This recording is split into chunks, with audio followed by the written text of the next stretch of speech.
5 ವರ್ಷಗಳವರೆಗೆ ಅಂದ್ರೆ ಪೂರ್ಣಾವಧಿಗೆ ಸಿದ್ದರಾಮಯ್ಯನವರೇ ಸಿಎಂ ಆಗಿರ್ತಾರೆ ಎಂಬ ಯತೀಂದ್ರ ಹೇಳಿಕೆಗೆ ಡಾಕ್ಟರ್ ಯತೀಂದ್ರ ಹೇಳಿಕೆಗೆ ವಿಪಕ್ಷ ನಾಯಕ ಆರ್ ಅಶೋಕ್ ಲೇವಡಿ ಮಾಡಿದ್ದಾರೆ.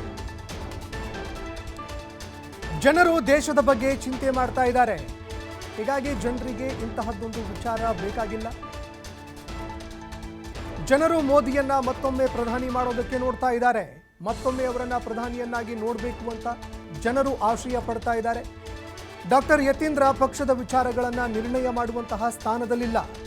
ಈ ಹೇಳಿಕೆ ಮೂಲಕ ತಂದೆ ಮೇಲೆ ಯತೀಂದ್ರ ಕುರುಡು ಪ್ರೇಮವನ್ನ ಪ್ರದರ್ಶನ ಮಾಡಿದ್ದಾರೆ.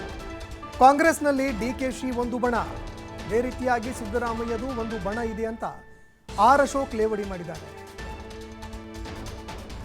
ಮಗನಾಗಿ ಅವರು ಈ ತರ ಹೇಳಿಕೆ ಕೊಡಬಾರ್ದು. ಅವರೇನು ಪಾರ್ಟಿಯ ಡಿಸಿಷನ್ ಮೇಕರ್ ಏನಲ್ಲ. ಸಿದ್ದರಾಮಯ್ಯನವ್ರ ಮಗ ಅಷ್ಟೇ. ಈಗ ಎಮ್ ಎಲ್ ಎನೂ ಅಲ್ಲ ಅವರು.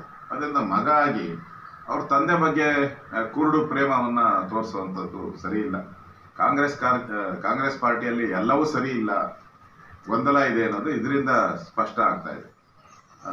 ಡಿಕೆಗೆ ಜೆ ಅನ್ನೋ ಒಂದು ಗ್ಯಾಂಗು, ಸಿದ್ದರಾಮಯ್ಯ ಜೆ ಅನ್ನೋ ಒಂದು ಗ್ಯಾಂಗು, ಪರಮೇಶ್ವರ್ ಜೆ ಅನ್ನೋ ಗ್ಯಾಂಗು, ಸತೀಶ್ ಜಾರಕಿಹೊಳಿ ಅವರಿಗೆ ಜೆ ಅನ್ನೋ ಗ್ಯಾಂಗ್ಗಳು ಜಾಸ್ತಿ ಆಗ್ತಾ ಇದೆ. ಕಾಂಗ್ರೆಸ್ ಅಲ್ಲಿ ಗ್ಯಾಂಗ್ಗಳ ಹೊಡೆದಾಟ ಬಯಲಿಗೆ ಬರ್ತಾರೆ. ಅವರ